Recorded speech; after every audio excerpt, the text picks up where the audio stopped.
নেইমারকে আমি বলবো যে আর এত ফিটনেস কোথা থেকে আসে? তুমি একটু ফিটনেসের জাদুটা আমাদেরকে শিখিয়ে দাও। বাজে পারফরমেন্স করলো, অ্যাটলিস্ট অনেকগুলি খেলা উপহার দিয়েছে, যেহেতু আমরা অনেকগুলো খেলা দেখতে পেরেছি।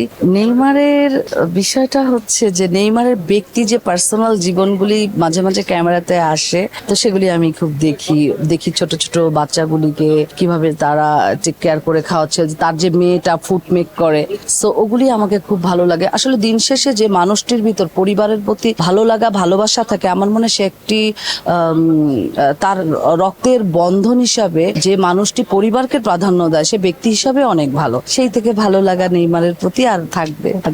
নেইমারকে যদি কখনো বাস্তবে দেশের বাইরে যদি দেখা, তখন কি অনুভূতিটা থাকবে না, কি করবে? ভাষায় প্রকাশ করার মতো অনুভূতি, মানে আমি ভাষায় প্রকাশ করতে পারবো না। নেইমারকে আমি বলবো যে তোমার চুলগুলি এত কেন সুন্দর, আর চোখগুলি, হ্যাঁ হ্যাঁ হ্যাঁ, এবং এত দুর্দান্ত খেলো তুমি কিভাবে, আর এত ফিটনেস কোথা থেকে আসে? তুমি একটু ফিটনেসের জাদুটা আমাদেরকে শিখিয়ে দাও।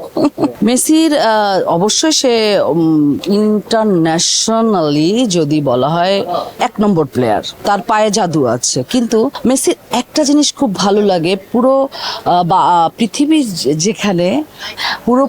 যেখানে যখন তার ফেম হয়ে যায়, যখন সে টাকা পয়সা ইনকাম করে, অনেক নাম হয়ে যায়, তখন দেখা গেছে সে 2-3টা বিয়ে করে। বাট মেসির যে বিষয়টা দেখেছি, সে ছোটবেলায় একটি মেয়েকে ভালোবাসতো, সেই মেয়েটিকে নিয়েই সে এই পর্যন্ত পার করে আসছে, এবং 3টি সন্তান তার হয়েছে।